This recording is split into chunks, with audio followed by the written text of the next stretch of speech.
Bonjour à toutes et à tous, je m'appelle Michael Valentin, je suis un des associés d'OPO et dans cette vidéo, je vais vous expliquer quel impact le machine learning peut avoir sur un système industriel.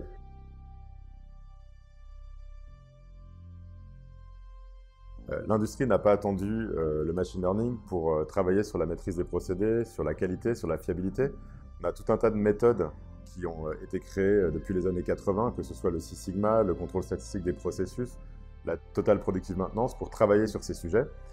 Mais aujourd'hui, avec la crise des matières premières, la crise énergétique et les relents de protectionnisme qu'on a un peu partout dans le monde, on a besoin d'un nouvel ordre de grandeur de gain pour faire face à la compétition mondiale. Et le machine learning est une opportunité puisque grâce à la puissance de calcul, on peut maintenant, grâce aux algorithmes, aller adresser la qualité, la fiabilité, les rendements machines avec des ordres de grandeur qui sont supérieurs à ce qu'on avait dans le passé. Alors la difficulté des industriels quand on se lance dans ce type de projet, c'est la méthode, comment est-ce qu'on s'y prend, avec qui, avec quel type de compétences. Et donc souvent, on va avoir des dirigeants ou des organisations qui vont s'arrêter au milieu du chemin.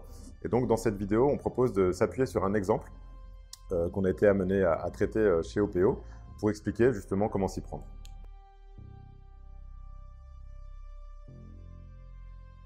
C'est l'exemple d'une ligne de fabrication de moteurs électriques qui subissait un taux ce qu'on appelle des rebuts, donc des défauts qualité importants. Entre 20 et 30% des moteurs étaient déclarés mauvais en fin de ligne. Et donc on a travaillé sur cette ligne, d'abord en commençant par un diagnostic, bien sûr, en essayant d'analyser les parties où il y avait le plus de génération de défauts.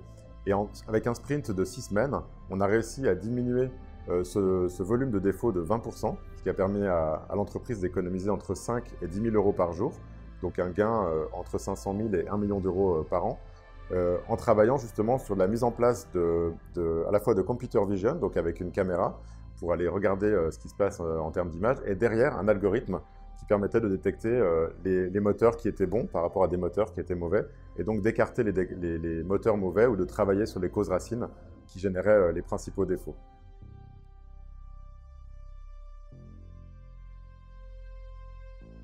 Alors, comment choisir les sujets sur lesquels on va appliquer le machine learning? C'est donc une technologie qui est nouvelle et sur laquelle on a besoin de s'appuyer sur des compétences qui sont rares. Il faut donc bien choisir ses batailles. Il y a au moins trois critères pour choisir la zone ou le sujet auquel on peut s'adresser. Le premier critère, c'est d'avoir plutôt des sujets où on va pouvoir gagner beaucoup, donc typiquement des gains à 2 chiffres.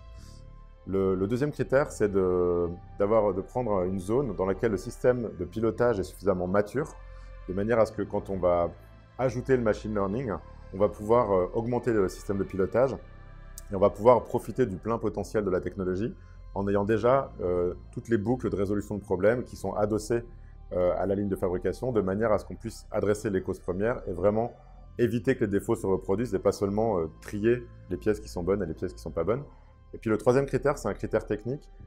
Il faut choisir un sujet sur lequel un être humain serait capable de discriminer une pièce bonne et une pièce mauvaise dans un temps d'environ 2 secondes. Donc grosso modo, si en moins de 2 secondes, l'être humain serait capable de dire tel moteur il est bon, tel moteur il n'est pas bon, alors la machine sera capable de le faire encore beaucoup mieux que l'être humain et de façon répétable sur un volume très conséquent de données.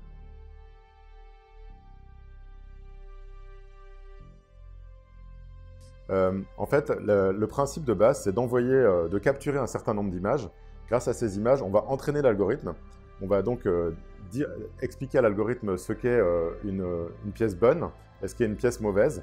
Et en fait, le principe, c'est qu'une fois que l'algorithme sera en production, on va vectoriser les images qui passent sur la ligne. Donc, le mécanisme consiste à prendre chacune des images, à la transformer grâce à des vecteurs, et ensuite à comparer l'image transformée avec l'image réelle pour être capable de dire si on voit la même chose ou si on ne voit pas la même chose. Et si on voit un écart entre les deux, on va déclarer l'image comme étant mauvaise. Une fois qu'on a fait ça, on va devoir demander à l'opérateur de labelliser. Donc labelliser, ça veut dire que l'opérateur déclare « oui, je confirme, c'était bien un défaut » ou alors « non, j'infirme, il ne s'agissait pas d'un défaut, la machine s'est trompée ». Ce qui permet à l'algorithme d'apprendre en continu et donc de s'améliorer à chaque fois qu'on va continuer à relancer des runs de production.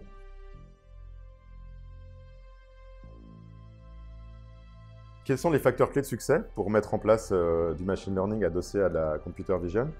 Il y a au moins 4 facteurs clés de succès. Le premier, c'est d'avoir un mode de fonctionnement qui soit systémique. Ce qu'on appelle systémique, c'est qu'on va devoir d'un côté travailler sur l'homme, l'opérateur, c'est-à-dire définir une interface utilisateur qui permette à ce que l'opérateur se sente bien et ait envie de labelliser les défauts et donc ait un écran qui soit très clair. Donc ça veut dire qu'il faut faire des itérations sur l'expérience utilisateur. Donc c'est le premier sujet. Le deuxième sujet, c'est un sujet technique.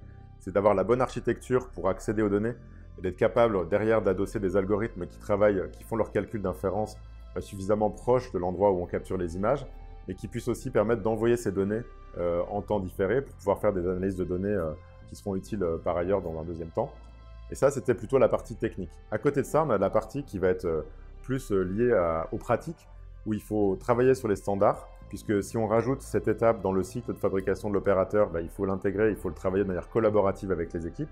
Et puis on a aussi, comme j'en parlais tout à l'heure, la question du système de pilotage, c'est-à-dire que quand on voit un défaut, on va devoir actionner le système de pilotage, alerter un technicien, alerter son chef, ou être capable de se faire aider pour soit retirer cette pièce de la ligne, soit aller corriger le défaut ou carrément trouver la cause du défaut ailleurs sur la ligne. Et tout ça, ça fait tout simplement un lien avec la maturité du système de pilotage. Le deuxième sujet qui est important en termes de facteurs clés, c'est d'avoir une implication complète du top management. Donc concrètement, dans le cas qu'on est amené à traiter sur les moteurs électriques, le responsable du site, qui était un grand site industriel de plusieurs milliers de personnes, était présent une demi-heure par jour sur le projet pour montrer l'importance du projet et pour appuyer les besoins de ressources. Le troisième sujet, c'est d'avoir une équipe qui soit dédiée. Et dans cette équipe, on a besoin à la fois d'un UX designer, comme j'en parlais, pour définir les écrans et l'interface avec l'opérateur, d'avoir ce qu'on appelle un product manager, donc qui va comprendre le besoin, qui va être capable de le transcrire dans une interface, mais qui va aussi faire le lien avec toute la tech. Et puis on a besoin d'experts de la donnée, que ce soit sur l'architecture de la donnée ou pour faire le lien aussi avec les capteurs des machines qui vont permettre de créer cette architecture. Enfin, un dernier facteur clé, c'est la vitesse d'exécution. Pour qu'on s'habitue à travailler en mode sprint et donc avoir des résultats rapides, notre habitude chez OPO, c'est d'avoir des itérations qui sont de l'ordre de la journée, c'est-à-dire que chaque jour, on va travailler sur une nouvelle itération sur le modèle et sur l'interface opérateur pour qu'on ait le sentiment que le projet avance et qu'on ait des gains rapides de manière à ce que le top management prenne confiance dans la méthode et ait envie d'investir beaucoup plus pour l'avenir dans le machine learning.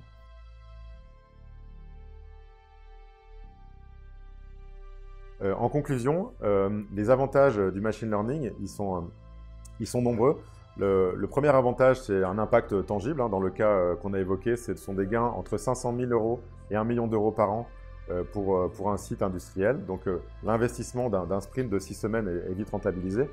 Le deuxième intérêt, c'est que ça permet de former les équipes à cette technologie et à la méthode sprint, qui est celle qui est utilisée par les startups et qui est de plus en plus utile si on veut réussir sa transformation digitale.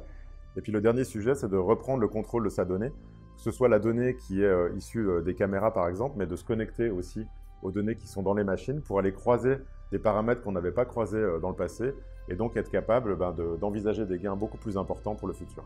J'espère que cette vidéo vous a plu. Si vous cherchez des informations sur OPO ou sur les méthodes qu'on utilise pour transformer ou aider nos clients industriels, n'hésitez pas à nous rejoindre sur LinkedIn, sur Twitter ou sur tous les réseaux sociaux ou à chercher des renseignements sur notre site internet www.opo-conseil.fr.